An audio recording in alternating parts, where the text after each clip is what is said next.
Hello and welcome to Anime Memories, and on this episode I'm going to be talking about Mobile Suit Gundam Seed.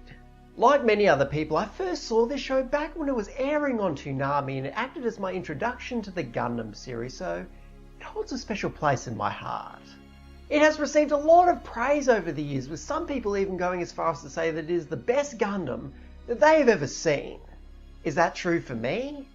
No, definitely not. I have certainly seen better. Well then, is it my favourite Gundam?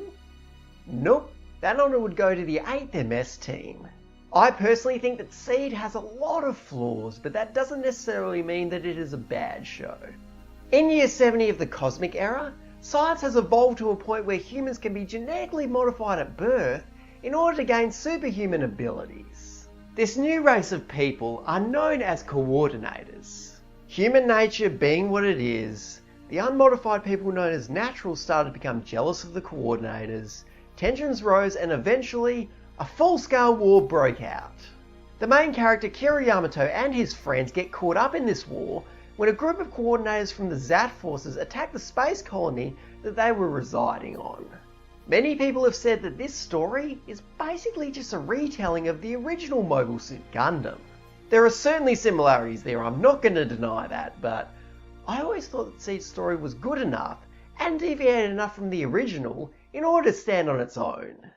I also thought that the story was fairly well paced, but there were those times where it began to drag and it became very difficult to pay attention.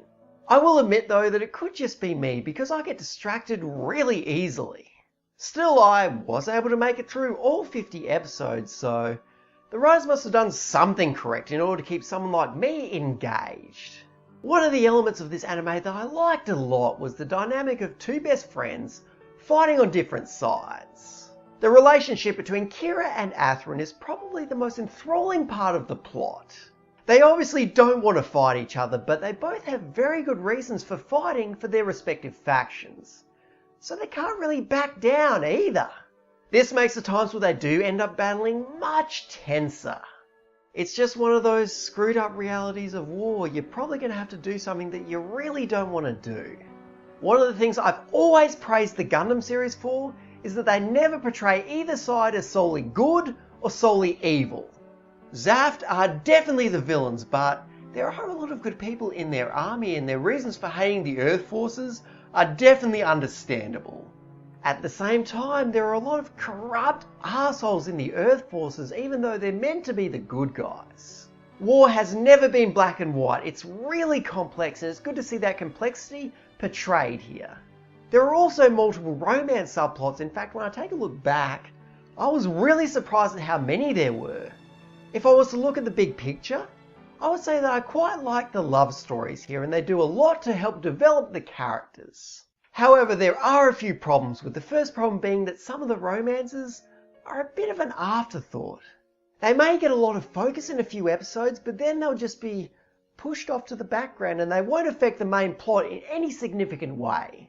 The second problem is that a few of the romances are a bit drawn out. It's a very common problem in anime. The characters take so long to get together, so when the moment finally comes, you don't care as much.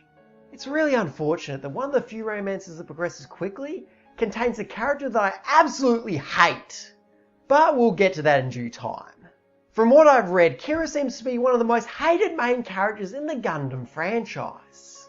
He has been described as whiny and overly emotional, and I can definitely see where people are coming from. He can get really irritating at times. We don't want anything to do with your war. That's why we chose to live in neutral territory. And yet you still...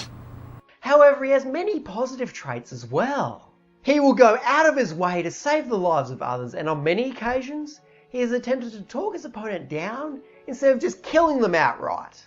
On the whole, I thought Kira was a decent protagonist. Not great, but good enough. In my opinion, there are other characters that deserve hate much more than him. Flay is horrid. She is an absolutely horrible, awful person. She was always extremely manipulative and selfish, but these negative personality traits become magnified when she becomes traumatized due to being caught in the middle of a war.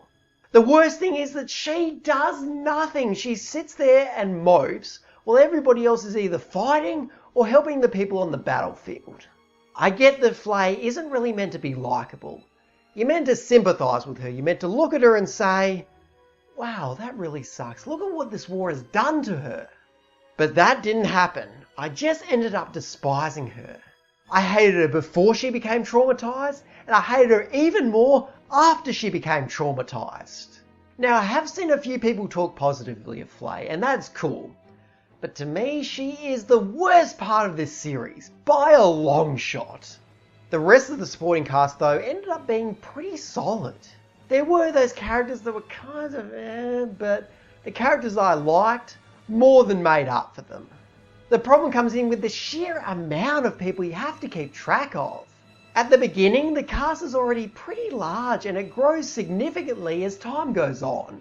This means that there are a lot of characters that don't get enough spotlight. A few of them get so little development that I forgot they even existed until they just magically show up on screen. Moving on to visuals, and they're obviously a bit dated being that this show came out in 2002. But the Gundam series has always been known for being visually impressive, and Gundam Seed is no exception.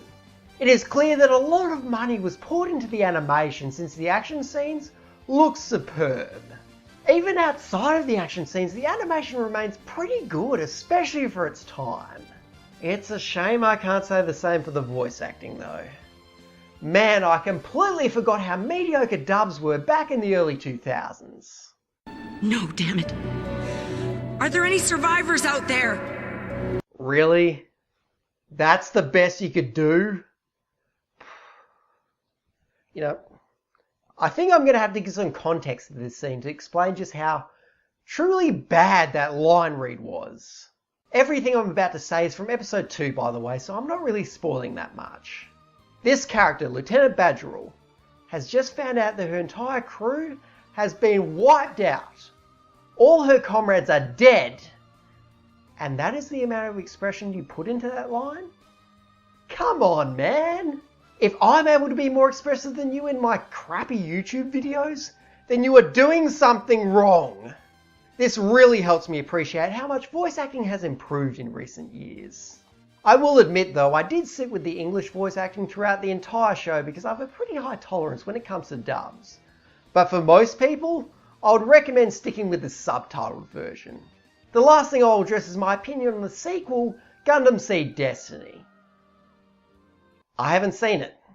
I've heard it was complete crap, and because of that I have no intention of watching it in the near future.